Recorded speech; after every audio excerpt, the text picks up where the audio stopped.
when I was like 18, 19, Yeah. I was a avid weed smoker. Yeah. So I was buying, Bitcoin so that I could buy my fake ID and I could buy a little bit of weed here and there. When's the moment when you're stocking up all these $1 Bitcoins and all of a sudden you look and you think, bro, I might just become full filthy rich in a minute? I think around 2016, Yeah. Bitcoin started it went from, $50 and then it started going in the hundreds. And then I saw it start going more and more. But at that time, I still wasn't cashing any out. Yeah. So I was buying more. I was taking all my friends and family to the bank with whatever cash they had. To get it for them. Yeah, telling them to buy Bitcoin. And anybody that did it back then, now are millionaires. All right, everyone, today's episode is sponsored by Culture Kings. They've given me a code to give yous, code Spanian, 10% off anything in their store. Jump on their website. Anything you buy at the bottom, they're gonna say, choose a code, chuck in Spanian, you're getting 10% off. Look at their clothes, boys. I've been to their store, I walked around, gun clothes, and look, I like plain stuff, but it's not only plain stuff. Like I told you, they got mad Nautica tracksuits, they got mad stuff, brother. Check the website. And boys, they sell Asics, they do. Look at the Asics they got, brother. They got the new Quantums. They got these in many colors too. They got them in black and silver, black and gold, or red. Proper mad Quantums. They got heaps of stuff. Anyway, go on their website, check it out. Top clothing store, use code Spanian, 10% off. That's it, that's ouch.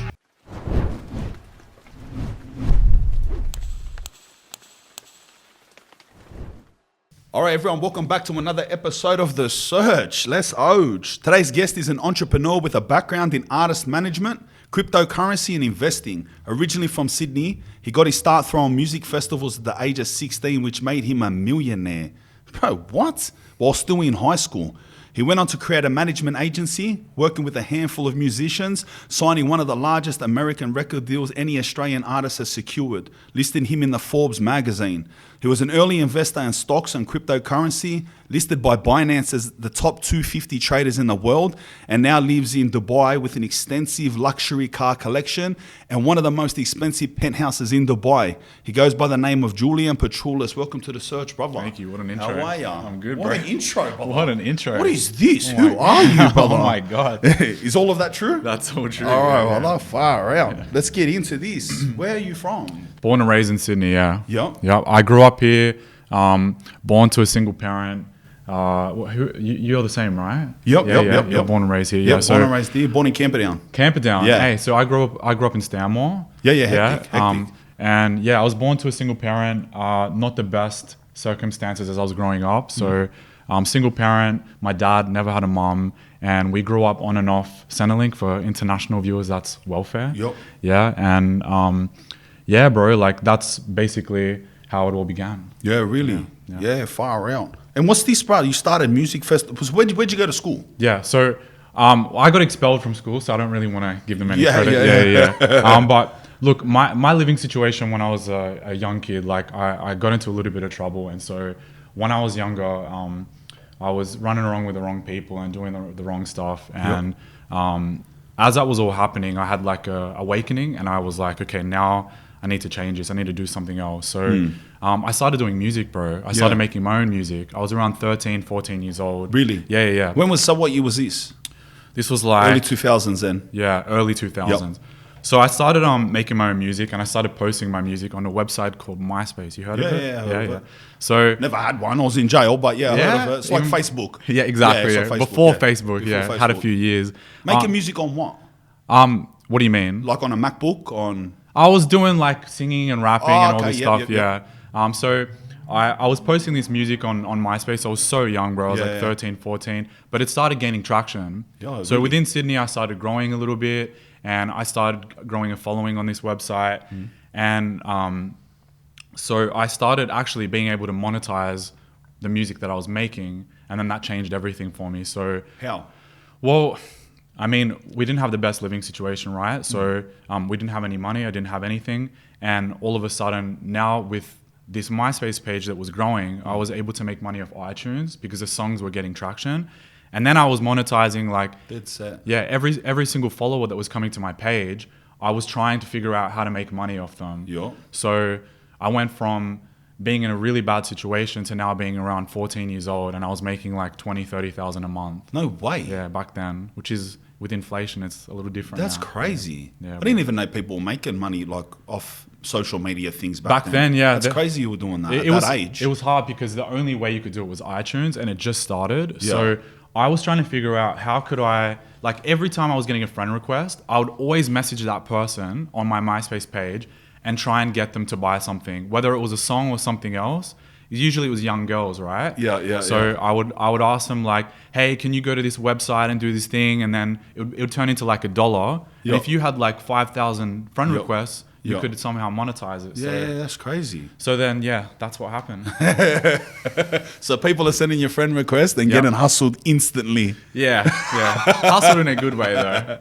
Yeah, I true, had to try true. and monetize it because back then, like now you can monetize everything. Yeah. You can go on TikTok, you can go onto Yeah, Instagram. Even this podcast probably monetized. Yeah, of course. Yeah. So back then you couldn't do that. And young kids didn't really have access to use iTunes because you had to get your parents' credit card. Nobody had a bank account back then. So you had to hit up your mom or your dad and say, hey, can I spend these $2-3 on this song? So I had to figure out a way that these kids could somehow get something from me, but it wouldn't cost them anything. Yeah. So that's what I did. It's hard to explain. But Yeah. So what's and then you started a music festival. Yeah. So as I was gaining popularity from this artist project, I started losing interest in being an artist. I didn't want to do it anymore. But I had built this following. So I came up with the idea. I was really passionate about doing clubs and I wanted my own festival. I just wanted to be involved in like that sort of world. So I'm like 15 years old now. Yep. I start calling up every venue in Sydney. I'm calling up any venue you can think of, and I go, hey, I want to put a music festival on. Like I want to put a lineup. I want to have thousands of people. And as soon as I would speak to them, they'd be like, how old are you? And I'd say I'm 15. And they'd hang up the phone. That's it. Yeah. So every single venue I was calling, they were just hanging up on me and saying, no way, like you're way too young. We can't allow you to do this. The police will never allow it. Yeah. And then eventually one venue said, why don't you do a festival, but it's going to be only for under 18s, because I was only 15. So it was way bigger than I thought. It was Luna Park, Luna Park. Yep. And I was like, okay, if I put this festival on and spend all the money that I have, I literally was like, I would have to put every dollar that I had made and saved into this thing to see whether it would work. Do I want to do this? It's such a big massive risk. It's a huge risk, yeah.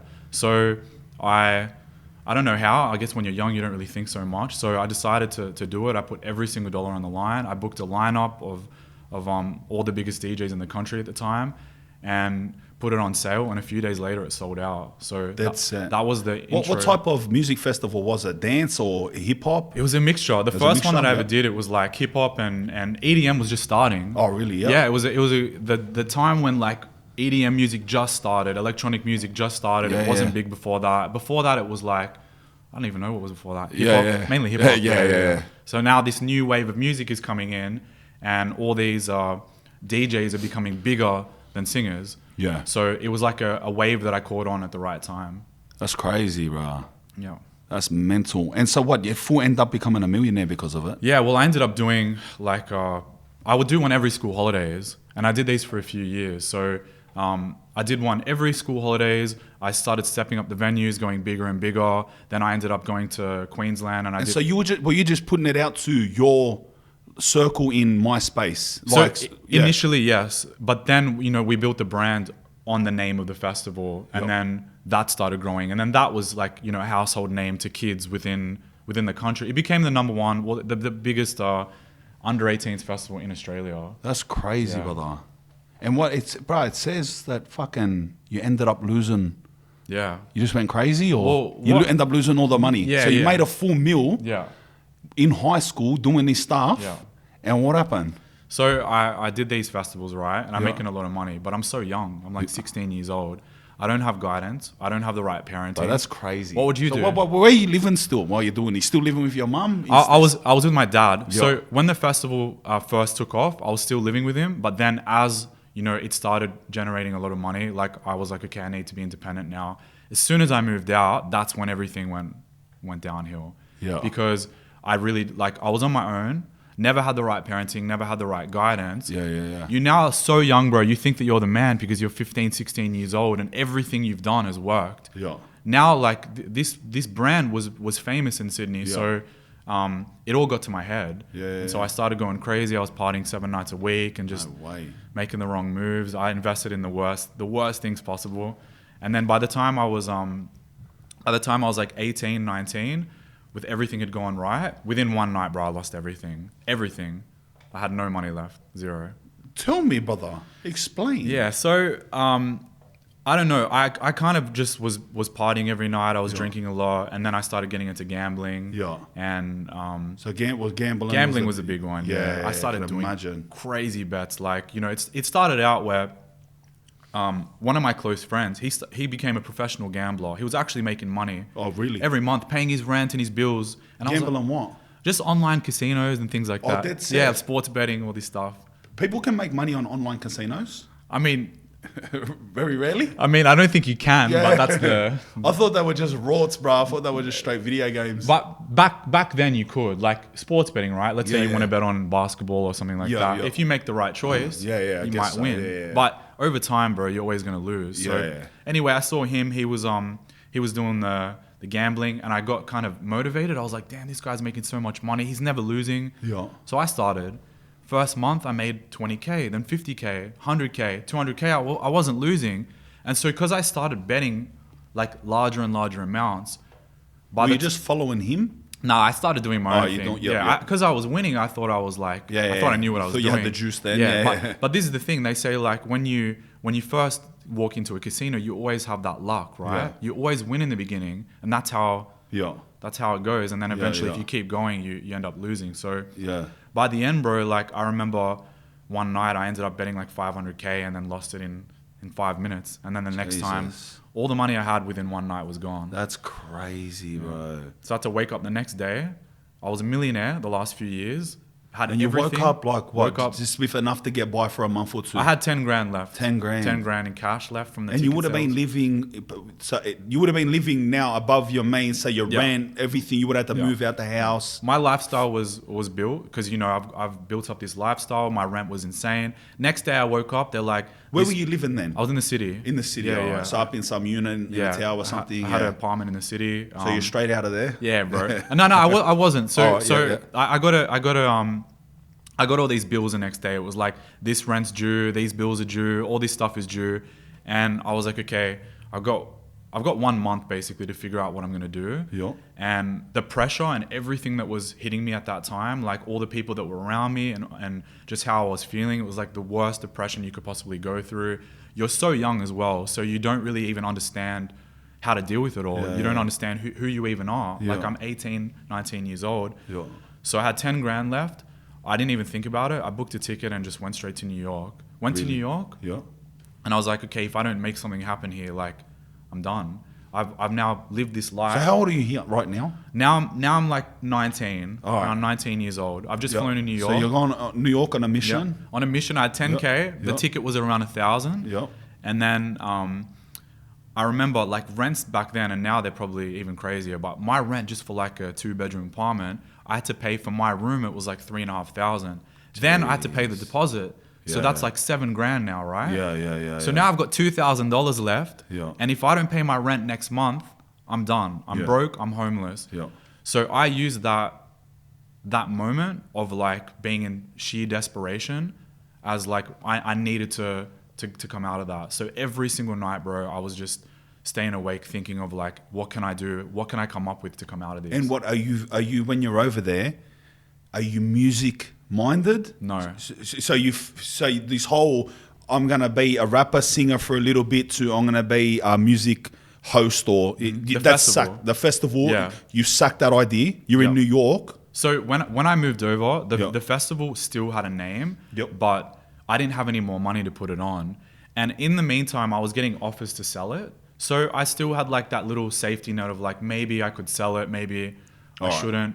But personally, like I was ruined. So I went to New York just to try and get out of the headspace here and get away from all the people that were here. And then I had to use that month to just like come up with something to like a new company, a new idea, just anything to try and make money to get myself out of this situation. Yeah. And when would you come? Well, you're sitting in a Dubai, one of the most. You got a car collection. Yeah, but this is a while ago, right? But how did this happen, brother? Don't stop talking. Yeah. So, in this month, every single night, I was trying to come up with an idea, and I came up with this idea of, I don't know if you remember or if you were out at this time, but you used to be able to text a number. Do you remember these Jamster ads?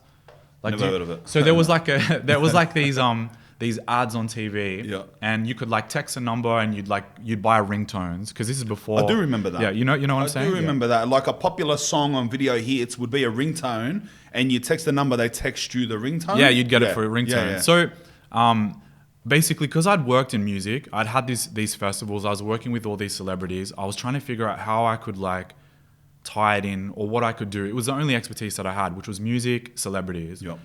So it's kind of like a loophole, but I came up with this idea one night, I don't know how, where basically if Justin Bieber was to come to Australia, he's going to do a big tour across Australia. Mm-hmm. He has all these different ticket packages. So you could buy a ticket to just go see him perform, or there's one there where you actually can buy a meet and greet pass. Mm-hmm. So you can pay, kids' parents can pay like $1,500.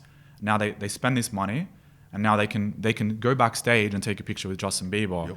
So I was like, okay, $1,500. I can buy this meet and greet pass, and then I can somehow market a way to actually sell this like in a mass way. So I created this website called like meetjustinbieber.com, and then I started advertising, win the chance to meet Justin Bieber, but then I put that number, the one that we're talking about, for kids to text. So you would text the word meet to this number. Yep. It would charge you like $10 or $15. At the time, like kids didn't have any credit cards or anything like that. So the only way that you could actually meet Justin Bieber is if you go to your dad or your mom, say, Dad, can I please have $1,500? Yep. And they'll be like, we don't have $1,500. So now you can text this number. You don't need to ask your dad anything, because it's attached to his phone plan. Meet, boom, you're entered. And then you enter into, like, it's a prize. Someone wins it. The prize is that you get that ticket. The ticket. Yeah. So no way. It was a little grey area. Yeah, and that sounds hectic. Yeah. So I ended up promoting this, and I did every artist all around the world. So I would buy the meet and greet pass wherever they were available. If it was Ariana Grande or Justin Bieber, you would text this number. What was it really them, or are you just giving them as examples? It was really them. But the thing is, you could, like, anybody could buy this meet and greet pass. So you could buy it, and then you could advertise to people like.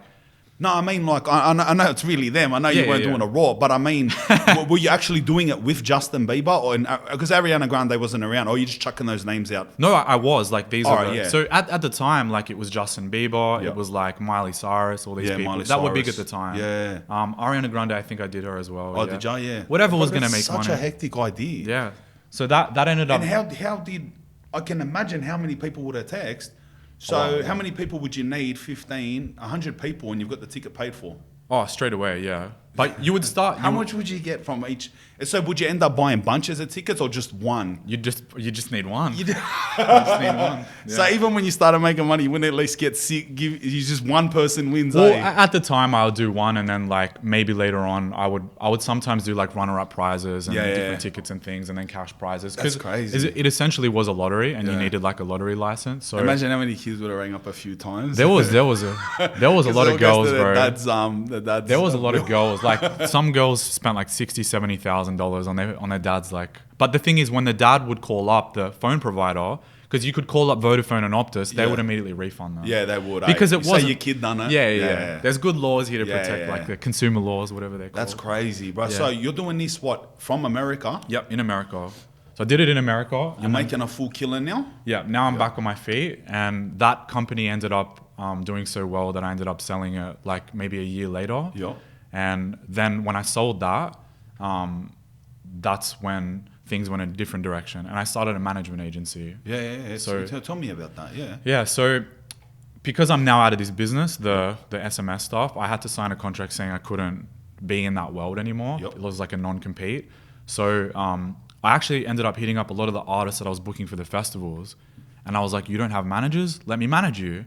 That's what I did. I started hitting them up, and I didn't really understand management, but I thought I had a good understanding of marketing, and so I started representing different artists, doing marketing for them, and yeah, a few of them had a lot of luck and ended up doing pretty well. Yeah. Yeah, what, to this day? To this day, yeah. I mean, now I'm out of this business, Yep. just because things went in another direction again. But yeah, like two of the artists that I had, they ended up becoming big worldwide names. Like we ended up. Do you know about this? Like one of the artists signed like the largest Is it the largest American record deal any Australian artist ever signed? We toured the world a bunch of times, and it was a crazy experience, crazy ride. Fucking hell! And bro, so like, you got into crypto. Mm-hmm. When did this happen? Okay, so when I was like 18, 19, I was an avid weed smoker. And back then, you couldn't really get very good stuff in Australia. It was very, very difficult. Yeah. So a lot of my friends, they were using this website called Silk Road. Have you heard of it? I haven't. Okay, so the only way to use this website to get the weed, it was the only thing I was doing. Yep. You needed to buy Bitcoin. All right, yeah. And this is like in... Oh, is this some dark web? It was the first one, website? Dark web website. That's all I was using it for. And also like I needed to get a fake ID because I was in the States and you needed to be 21. Yeah. So I was buying, Bitcoin so that I could buy my fake ID and I could buy a little bit of weed here and there. And that's my first entry into getting into crypto. Yeah. So, bro, the amount of like... I didn't really buy that much weed, but if we were to convert all that Bitcoin that I bought back then to what it's worth now... You probably bought millions of dollars. Oh, bro, billions, bro. Because, bro, Bitcoin was like $5-10 back then. That's crazy. Yeah, so you'd have been paying people like 3 or 4 Bitcoin for a sachet. Oh, more, bro, more. Because if Bitcoin is $5 in an ounce, True. Wow. Yeah. What is the math on that? You'd have been paying $5 a Bitcoin for an ounce, 300. That's 60 Bitcoin. 60 Bitcoin for an ounce. Yep. And what would 60 Bitcoin be today? Oh, now it's at 20. What is one Bitcoin? It's around 25,000 US. 25,000 right today. It was just 80 the other day. It was it? Like end of last year, wasn't it? Wasn't it 83? I think in Australian dollars. In Australian, I don't know Australian. I don't think in Australian dollars because I don't live here anymore. But so 25 US today. Yeah. If you sold it at the peak, the stuff that you had, like I know people that maybe they just bought some Bitcoin because they wanted it to buy something back then. Yeah. They kept it in some wallet and then they check it 10 years later. Yeah. It's crazy. But that's what happened. So after I started doing all that, I actually started looking into Bitcoin and trying to understand what it was. And then I realized like this actually has this could have a big impact. Legs, yeah. So I started investing some money into Bitcoin and then putting that on the side. So I'd put it on a cold wallet and I wouldn't touch it. And every few years, like Bitcoin would go through a cycle. This is like... What year stacking Bitcoins and giving people millions of dollars worth of Bitcoins? What year is this? I think I was around like 1920. So maybe 2009? 12, 11? Around there. Yeah, bro. So that was the first entry into it. Yeah. And then I started to see it for like a potential, what it could become. A lot of my friends at the time were developers and they were studying it a lot more than I was. And they were showing me like what it could really become. So you're using money, primarily money that you got all again from the SMS thing that you started using to manage the artists. Yep. And then using that money to buy Andy and also stock up Bitcoins. Yeah. Back in 2012. Yeah, no, now when I first got into it was around 2012, but like it progressed from, I mean, I stopped smoking weed, so I wasn't doing that anymore. But when did that, when's the first time you looked at that? Because I wish I was like into that, or like everyone on the planet. I wish I was into Bitcoin when it was worth nothing. I'm about to say it, but like I didn't even exist in the world. Yeah. Like, I was in jail. I didn't even know what it is, but so I didn't even get a shot at that. Like, do you know what I mean? Yeah. But like, when's the moment when you're stocking up all these $1 Bitcoins and all of a sudden you look and you think, bro, I might just become full filthy rich in a minute? I think around 2016, Bitcoin started like it went from $50 and then it started going in the hundreds. And then I saw it start going more and more. But at that time, I still wasn't cashing any out. Because I thought, and this is what happens, there's been so many cycles now. Like, the latest cycle, 2020, when everybody bought in, nobody thought it was going down. Nobody, because they just got into it.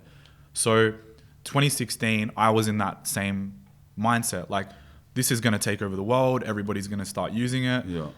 So I was buying more. I was taking all my friends and family to the bank with whatever cash they had. To get it for them. Yeah, telling them to buy Bitcoin. And anybody that did it back then, now are millionaires. Anybody that actually listened to me, but everybody was scared. Yeah. They're like, come on, bro, this is dangerous. This is all for criminals. And so, yeah. Oh, you really? Yeah. You're still thinking the shifty side of it. I think only now in the last 2 years, it's been like because now you've got apps on your phone and it's all official. And before it was like the secret ATM with the dark web and stuff like that. Before, the only way that I could actually buy a Bitcoin, because the other cryptos weren't really around then, I had to go with cash to the bank, hand it to the teller. She would then write a slip and then transfer it somewhere, and then you would receive the Bitcoin in some wallet.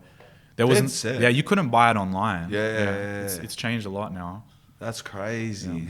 So you had to full send a bank transfer and then you get it far out. And then so fast forward to like 2016. Now it's starting to grow a lot, and I was putting more and more money in, but then it ended up crashing.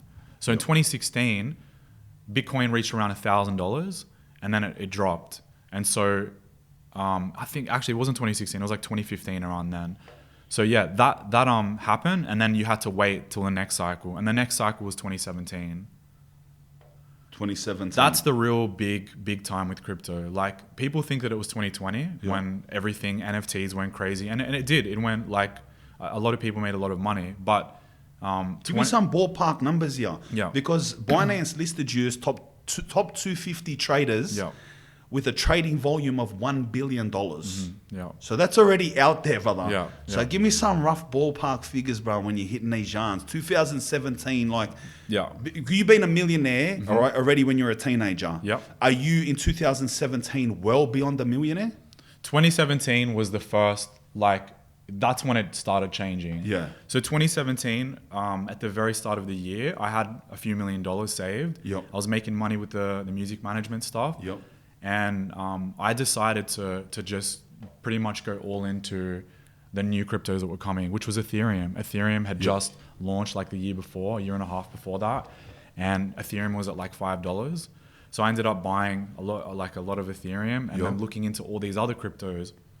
There was a wave that happened in 2017 called ICOs. You know what this is? No. So ICO is an initial coin offering. It's basically the equivalent to an initial public offering, like a public company. Let's say you're a company and you want to go public on the stock market. It's called an IPO. So if you have an idea for a crypto, you can basically share it to the world and say, I now want to get investment and go public on the market. It's called an ICO. So in 2017, I'm investing in Ethereum, but then I'm also putting money into all these ICOs before they're going to go public. And how do you get knowledge to those? So I was researching a lot. They basically released like a thing called a white paper, and they share their whole plan. But this year, 2017, is when like people really thought this was it. Like, crypto was going to revolutionize the world. Money's going to be dead within a year. So this was the real hype. So anybody that was releasing their own token, anybody that released an ICO, man, they were all getting so wealthy. My personal friends, like my close friends that first told me about crypto and got me into it, these same guys that I'm with when I'm 19, they started their own token, and they were like 23, 24 at the time in 2017. They ended up raising like, I think it was like $100 million in 30 minutes, because that's how much hype there was on ICOs. By the end of the year, it was worth $4 billion. Jesus. $4 billion. So these are the ICOs that I was getting into, and I would put like a little bit of money into all of them. But out of, let's say, 5 that I invested in, probably 4 went 200-300x, and those were the ones that like. Which were they? Ethereum? Bitcoin? No, Ethereum I didn't get in the ICO. Oh, you're saying Ethereum was already ICOs. Out. The ICOs. Tell me some of the ICOs. The biggest one for me was I invested in one called Icon. And I put like I put around 200K in there, and that ended up turning into 30 million. But just one of your side little hustles. Because I was again in this mindset, like things are just going to keep going up, I never ended up selling.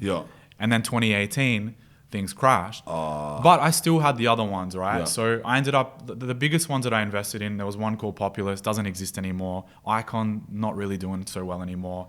The big one was one called Chainlink, which is still like it's really big in the space. And I ended up putting 150K into Chainlink, around 150K. And then as everything crashed the next year, I still thought that it was really undervalued. So even while it was a bear market and nothing was going up, I was still buying more. Yep. The next 2 years, I was buying more and more and more. Chainlink. Yeah. Yep. And then Chainlink in 2020 ended up going up. And then, that was a big one for me. That made me a lot, bro. Bro, you've predicted a couple crashes. Yeah. How? But tell me. I guess all this experience, bro. Yeah. Like, I think that anybody that says they can predict something is delusional because nobody really knows anything, right? True, of course. If you're going to say that you know when something's going to go up or it's going to go down, you don't have any understanding of that. But you can look around at your, like, what's going on and kind of see, like, are there warning signs? Are things changing? But, like, do you know what I'm saying? Do you have any crypto? Regrettably, yes. What do you have? I don't know anything about the bearish, bullish markets or anything like that. So I got all excited about crypto. First, I learned about it, right? The end of last year. And I bought 20 grand worth of H-bar. H-bar? Yep. Okay. And it's worth like $2,500 right now. Yeah. And I'm glad that I didn't buy any more, brother. And I've got it sitting there cozy for one day. I'll be a millionaire one day on it. Could go up, yeah. But that's my full interaction with it. That's all you have? That's all I have. Yeah? Okay. Look, bruv, I'm not knowledgeable. Everything I'm about to say is probably wrong, but I heard that if you're not going to invest like you, splash $250,000 here, $500,000 this, right? If you just got 10, 20, 30, 50 grand, that it's best to do as much homework as you can and put it in one that you really think is going to do well and sit on it, as opposed to, what am I going to have? 4 grand of Ethereum, 2 grand of this, 1 grand of this. Like, I just thought, I looked into it and I thought that H-bar, the whole hashgraph technology has legs. So I'll put it on that. So that's your one. You don't want to split it up and it potentially not make as much as what it could with the one. Is that your thinking? You're making me think different by your suggestive questioning. But yeah, that's what. Tell me, brother. Tell me. No. I'm not saying like. That's my thinking. That's what I did. That's my thinking. Yeah. It's just that I just think like, if it's gonna go up, what's the point? Like, if I've got a bit in this, a bit in that, a bit in this, and then one of them goes up, and I've got like some crumbs and. Yeah, but anyway, I've still ended up with crumbs. Yeah, come on. We still got time. Might be go back up. Is it going to go back up? Should I just take my 2.5 grand out? No way. Is it really worth it? I don't think you need that 2.5 grand, do you? True. I think, is it going to go back up? Like, it's all dependent on governments, right? Are they going to ban it? Are they not? Are they going to allow it to just do what it needs to do? It comes down to that. Look, Russia just launched they're saying that by next year they're going to have their own digital ruble. Really? You know, so is the Australian dollar going to go digital? It will one day. Yeah. And we're not going to have, like, you're not going to be sending actual dollars. We're going to be sending proper digital tokens, which is represented by the actual currency of the government. Really? Yeah. That would take a lot of power away from crypto then, wouldn't it? Yeah, it depends. It depends how they treat it. Yeah. It depends how they treat it. I don't know. Like, I was really bullish a long time ago, and now I just trade. So I don't want to just hold anything delusionally. Like, I want to get in, get out. And a lot of people that made a lot of money in 2020 and 2021, they didn't sell. Yeah. And so now they're holding on their losses. Okay, now we've had a little bit of a run up now. Like, everything's back up. Ethereum's back up 50%. But could you have sold before and taken your profits? Yeah. Like, when you put that 20K in, did it ever make anything on top? Bro, it never did. So you bought at the top? Bro, I bought at the top, bro. What's my... I literally bought it at 20K. And like the next week it was like 18.9, and then it just floated around there for like 4 months. I think this is a lesson that the universe is trying to teach you. It's making you, for the next time it comes around, you know what you're going to do. Yeah. Don't worry. I did it already, bro. Like 2017, I turned all this money into, and I just held it, and it was like it was a rough few years. Tell me about your life now, brother. That sounds crazy. Dubai, why? So what's your background's Greek? Yeah. Why Dubai?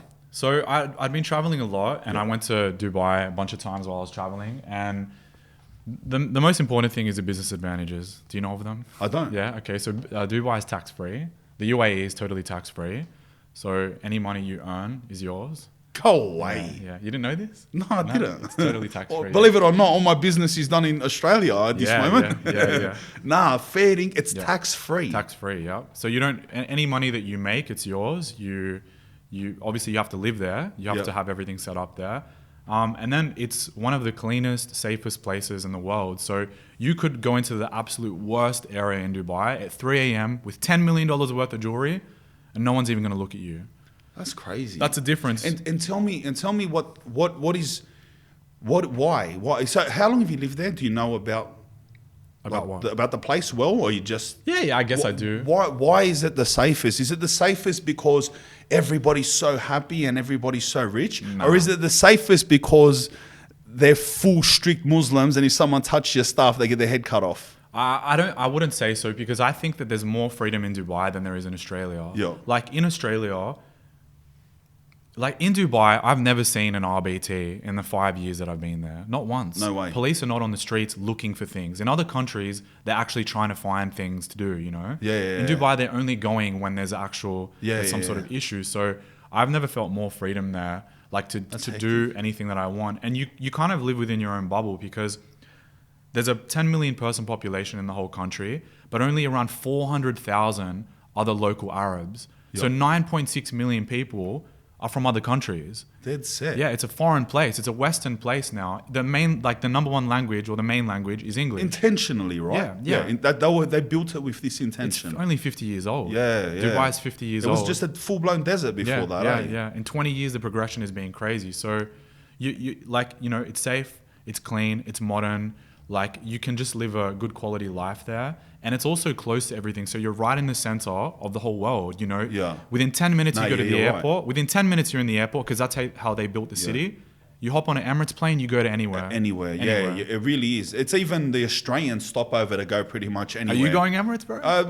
Yes, I am, actually. There you go. I'm going Emirates. You got to and come I visit. stop in Dubai. You got to come visit them, bro. True. Let's go. I don't think are you allowed to go there as a criminal? Probably You are. not. Oh, you are? I mean, I don't know, but they never asked any questions. So, like, if you've got an Australian passport, I've never had anybody be stopped. Yeah.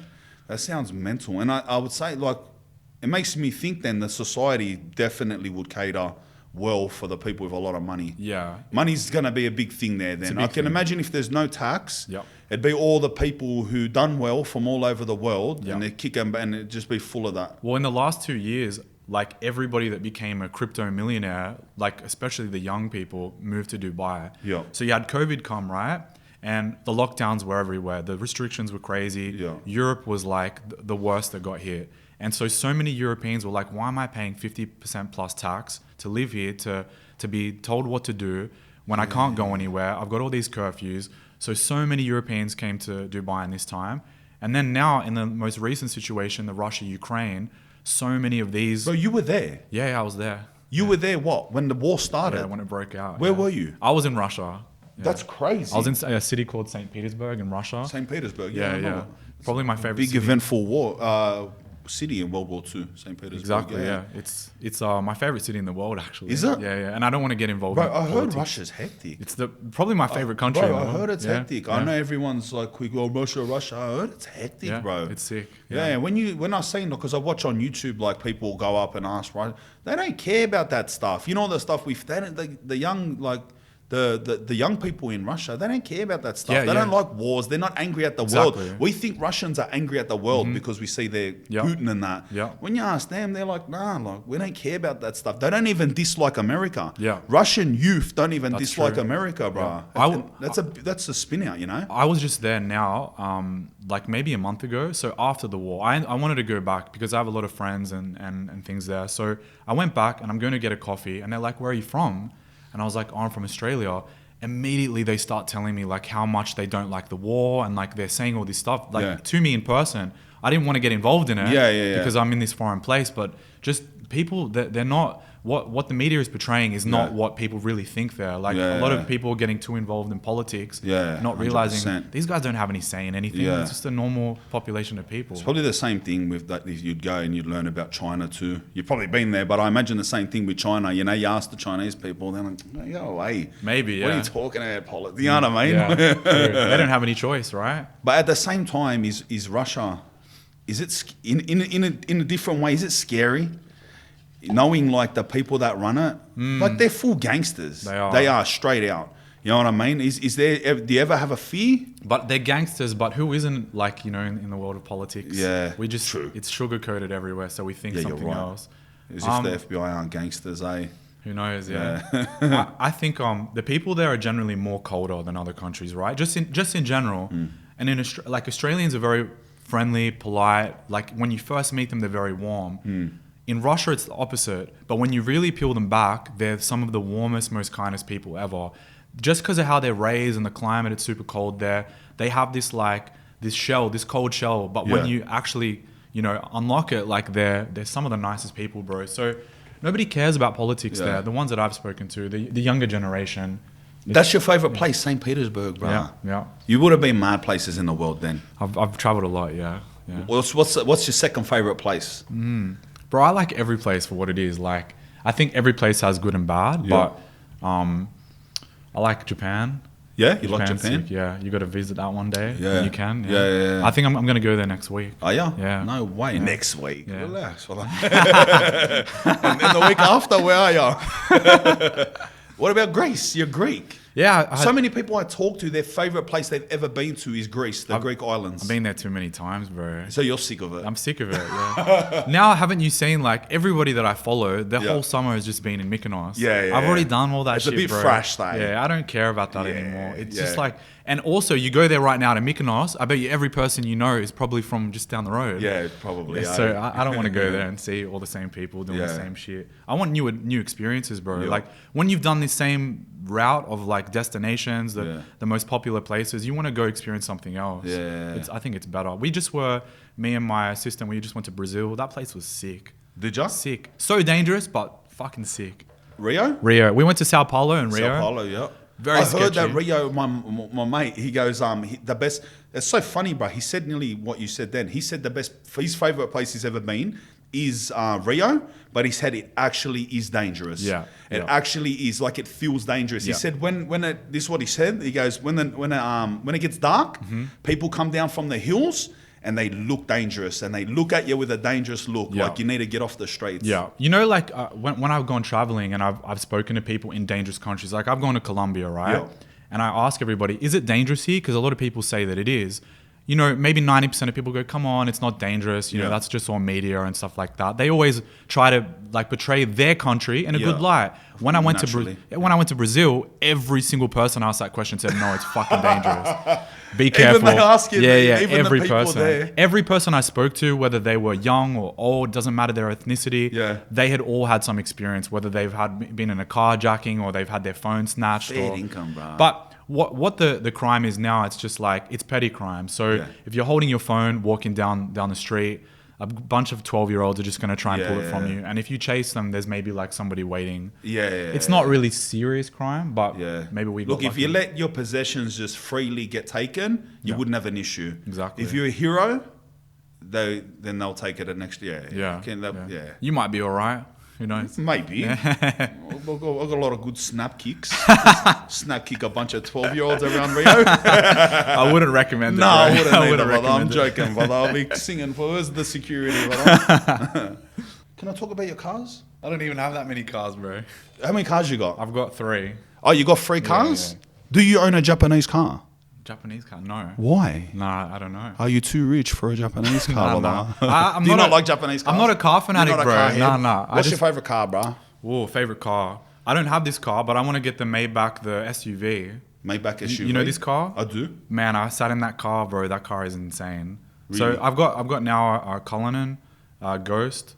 A Rolls Royce Cullinan. You own one? Yep. I drove one. You did? I drove a Rolls Royce Cullinan. What do you think? I have a car series, full beast car series. Yep. And I hired out a racetrack with that car, the Rolls Royce Cullinan, and it had all the stars stars on the roof. Galaxy. And you know, the door closes itself and it had the little umbrellas in the door. And that was a beast. You own a Cullinan. And a Ghost. And a Ghost. Yeah, which is another Rolls Royce. They're both Rolls Royce. Yeah. They're crazy, bro. They're nice cars. Like, I have a Hurricane, like a Lambo. Yep, I drove one of those too. Yeah, but that's a beast. They are, but they're not comfortable. Bro, they're actually not. You're tall as well, bro. Look, it feels like you're in a fighter jet. Yeah. That's the best way I can explain it. You know what? The Hurricane, don't ask me why, the Hurricane, And the Aventador, I drove a $1 million Aventador Pirelli edition. The Hurricane was faster. Yeah. The Hurricane was faster, brother. And the Aventador was supposed to be the this and that. The Hurricane was a full beast. Wow. Within like the car, like the people that I know that have cars, they always say that Aventador sucks. Any Aventador they've ever had, they way prefer a Hurricane. And a lot of my friends have actually sold their Aventadors to get Hurricanes because Aventadors are known for breaking down.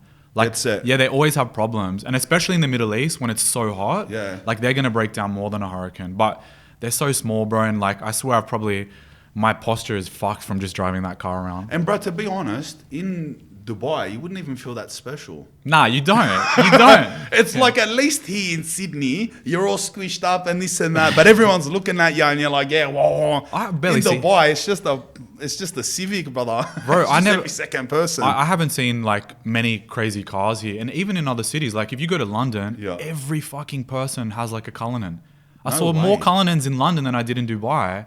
Like, so there's a lot of people spending money in other cities, but in Sydney, a lot of people have money, but they don't show it off, right? Oh, really? The people that I know that are wealthiest, like... Yeah, tell me a bit about this, the difference, the money culture differences from what you've seen around the world compared to where we're from. I think the benefits of Australia, right, is that even if you make money, at least the people that I know and my mentality is that you stay pretty down to earth.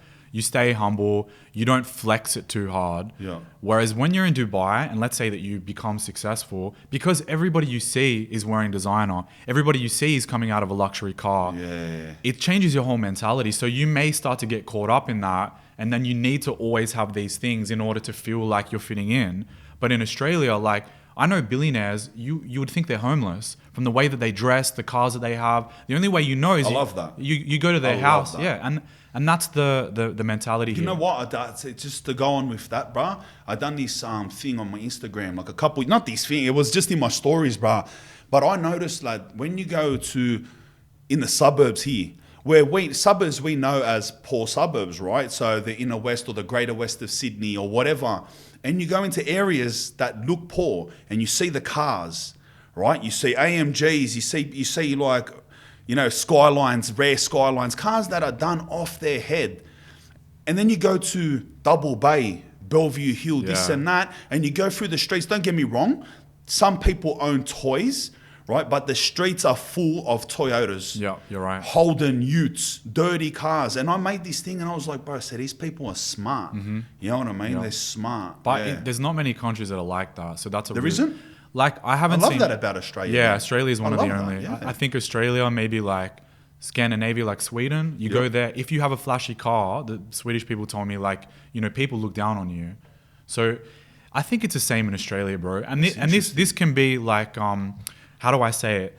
This can hurt your growth here, right? So if you want to be successful in this country, I think that you have more hurdles to hop over because of the stigma and the mentality here. As soon as you become successful, maybe not you yourself, but like as soon as somebody becomes successful, most people want to hate on them. They see that person. Did you say not me? Not you, yeah. Do you know who you're talking to? I don't know. The most hated man? Yeah. Bro, like everything you're saying, I could write books on. Oh shit, I didn't know that. Brother, like cuz the internet in Australia, I know, it's a very known thing. Yeah. Even it's been said by famous Australian actors that have moved overseas because of it. Yeah. It is a known thing. Yeah. Australians, Tall poppy syndrome. Yeah, right? bro. And it's like, I know that people may think, oh, everyone says that about every country, but Australia is crazy. Just because I do something, just because I get out of jail, get off drugs and become something of myself, you'll have legions of people that will do anything, including make things up about you. Wow. It's just full hatred here. I didn't know that. Yeah, I think the only people that are like don't experience this are athletes. When you're an athlete and you become big and successful, you kind of don't cop as much hate as just somebody who may be a successful entrepreneur, right? Because in Dubai, if I pull up in a Lambo, everybody comes up and says, how did you do that? Yeah. If I pull up in a Lambo in Sydney, people are going, Dirty look looks. at that dickhead, look at him looks. flexing. No way. It's just a difference. So that mentality can actually prevent a lot of people from, you know, that hurts your self-confidence. How do you want to grow and become something bigger when everybody's telling you can't, and if you do, you're shit, you know? I don't know. That's why I left, bro. Yeah, That's the main reason, I think. Yeah. The mentality was just, it's hard. I want to enjoy what I have while I'm still young and try and grow as much as I can. We have one life. So when you have mentality of people that are trying to bring you down for achieving something, people should be praising you, not bringing you down. Do you live over there with your people? Do you have family or friends, or are you just over there by yourself? I've got a little circle in Dubai, but because, you know, it's a Middle Eastern country, it is a little bit different. Like, you know, here in Sydney, you grow up with your family and your friends, so you always can rely on those people. But when you go to a foreign country, especially Dubai, it's different. You have your little circle, your little bubble, and you just stay within it. Yeah. It's different. Making friends there is a lot different to here. And when you have money, people treat you differently, right? So you have to be a little bit careful. I have to be careful, So, bro, well, you're going to Japan next week. Yep. Well, how long have you been back in Sydney right now? 1 month. You've been here for a month? Haven't been back in 2 years, though. Oh, this is your first time in 2 years? Yeah. All right, so you stayed for a month. Do you miss it? Surely, brother. I did, but when I did miss it. There's a lot of pros and cons to this place. Yeah. When I came back, I like the slow pace. I like the, you know, the air quality here is amazing. Have you seen Dubai, the air quality? No, I haven't. It is the number one worst in the world today. Oh, really? Yeah. So, you know, it's a healthy place to live, and so it's sick being back. Yeah. But I think like when I leave, I'll probably be back in another few years. Oh, really? So you're going for another few years? Yeah. So you're going to Japan? Going to Japan just for a vacation. Yeah. And then probably back to Dubai. And then back to Dubai for another few years. Yeah, beautiful, brother. Yeah, bro. Well, I'm glad you stopped in here while you were here, brother. Thank you for having That me, was a mad yarn, brother. Unbelievable hustle and skills from this man, brother. From poor kid in Stanmore to driving Rolls Royce Cullinans around Dubai. Let's Oj, brother. Thank you very much. Thank you, bro. Appreciate it.